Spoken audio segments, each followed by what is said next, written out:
नहीं चलेगी, तानाशाही नहीं चलेगी, नहीं चलेगी, नहीं चलेगी, तानाशाही नहीं चलेगी। इस्तीफा दो, इस्तीफा दो, इस्तीफा दो, इस्तीफा दो, इस्तीफा दो। पहले लड़ेंगे चोरों से, अब लड़ेंगे चोरों से। जय भीम, जय भीम, जय भीम। डॉक्टर बाबासाहेब आंबेडकरांचा जय हो, भारतीय संविधानाचा जय हो। विद्यार्थियों के सम्मान में युवा कांग्रेस मैदान में, विद्यार्थियों के सम्मान में कांग्रेस मैदान में जय हो। तानाशाही सरकार छात्र शक्ति जिंदाबाद, जिंदाबाद, जिंदाबाद। छात्र शक्ति जिंदाबाद,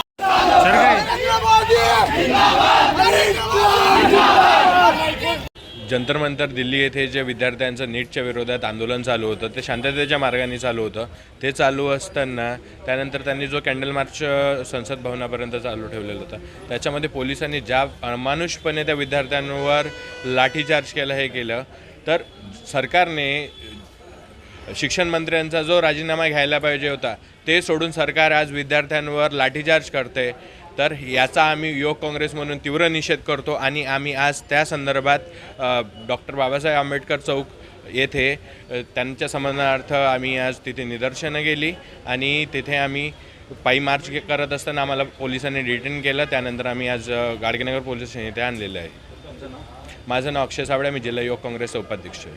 आपण बघितलं आहे या देशात नीटच्या पेपर फुटीवरून जो विद्यार्थ्यांमध्ये अतिशय गोंधळ उडालेला आहे आणि त्याच्यासाठी आपल्या हक्कासाठी जे जंतर मंतरवर मोठ्या संख्येने विद्यार्थी जमले होते आणि त्यांनी दिनांक 20 जुलै रोजी संसद घेराव करण्याचा इशारा दिला होता आणि शांतताप्रिय आणि लोकशाही मार्गाने या संविधानाला अभिप्रेत असलेल्या मार्गाने हे विद्यार्थी संसद घेरावासाठी निघाले होते। मात्र या विद्यार्थ्यांवर ज्या पद्धतीने दिल्ली पोलिसांनी लाठी हल्ला केलेला आहे, अश्रुधुराचा मारा केला आहे, रक्तबंबाळ होईपर्यंत फ्रॅक्चर होईपर्यंत त्यांना मारलेलं आहे, तर हे आपल्या लोकशाहीला अभिप्रेत नाही।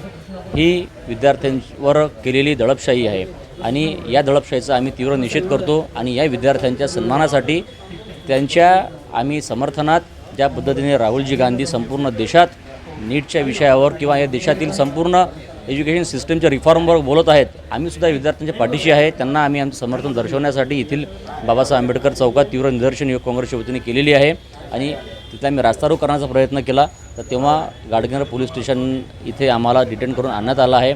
मी या निमित्तानं सांगतो की यापुढेही या विद्यार्थ्यांच्या पाठीशी युवक काँग्रेस खंबीरपणे उभी राहणार आहे। बघितलं की पोलिसांच्या वेशात म्हणजे चप्पल घालून सिव्हिल ड्रेसवर म्हणजे या शासनाने पुरस्कृत केलेलं हे मला वाटते हे ह्या लाठी हल्ला आहे आणि या भाजप संघप्रणित लोक त्यामध्ये होते, त्यांनी लाठी हल्ला केला। आता संसदमध्ये जर विद्यार्थी संसदमध्ये न्याय मागणार नाही तर हा विद्यार्थी या देशाच्या म्हणजे सर्वोच्च सभागृहात जर न्याय मागू शकत नाही तर कुठे न्याय मागणार आहे। तर आमचं स्पष्ट मत आहे की हे सरकार लोकशाही विरोधी आहे, हे सरकार युवा विरोधी आहे, विद्यार्थी विरोधी आहे। यांना विद्यार्थ्यांच्या समस्यांची कुठली जाणीव नाही। 22 लोकांनी आत्महत्या केल्या या नीटच्या प्रकरणात बळी गेले आहेत। कुठलंही म्हणजे राजीनामा सोडा मात्र एक दिलगिरीसुद्धा व्यक्त करू शकत नाही। त्यामुळे आमचं ठाम मत आहे की यानंतरसुद्धा मोठे उठाव होणार आहेत आणि युवक काँग्रेस या सगळ्या विद्यार्थ्यांच्या पाठीशी ठामपणे उभी आहे।